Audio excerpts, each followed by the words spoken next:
The following is a response to this post, made recently in a group I'm active in. Who is the woman in Revelation 12? There are really 4 people mentioned in Revelation 12. The woman, the child, the dragon, and Michael the Archangel. The child is singularly one being, Jesus. The dragon is singularly one being, Satan. Michael is singularly one being, Michael. So the woman is? Following the same theme, she'd be singularly one being, Mary, the woman who bore that child destined to rule all nations with a rod of iron.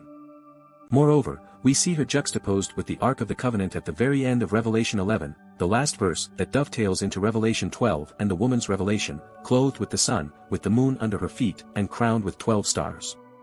The Ark carried 3 things. The law of the Lord written by his finger. The manna that came down from heaven. The staff of the high priest that budded.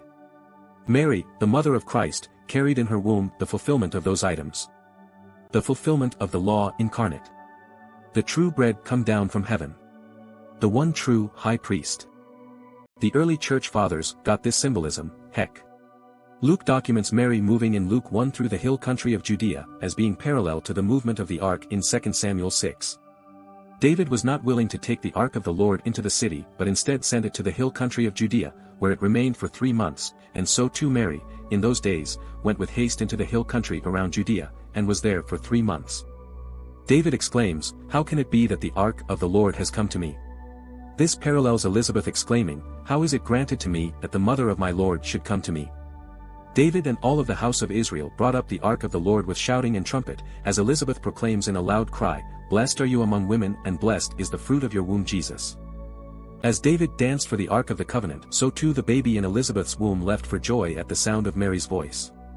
And in fact, if you go back to Exodus 40, you will see the Lord's glory cloud overshadows the ark, the dwelling place. The Greek translators of the Septuagint, the Bible used in quoted by the New Testament authors themselves, uses the term the Bible used in quoted by the New Testament authors themselves, uses the Greek term episkiasiai for this overshadowing, and that's the same word that Luke records the angel using of the Lord overshadowing her.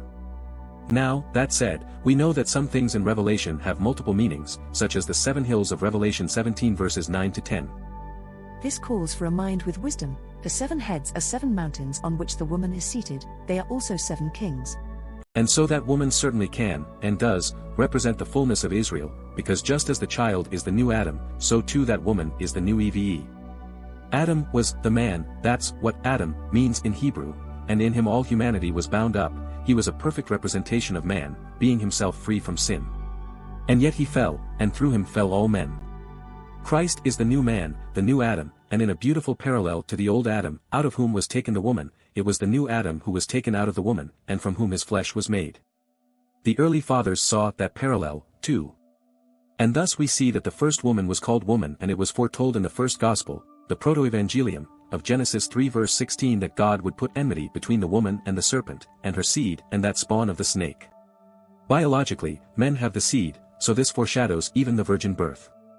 Mary is called woman by Christ at the beginning of his ministry at the wedding feast of Cana, where his glory is made manifest, and at the end of his ministry as he's dying on the cross, giving the woman over to the care of the beloved disciple, which does mean John, but is also a placeholder for all disciples who love Christ and loved by him, which is why Revelation 12 ends like this.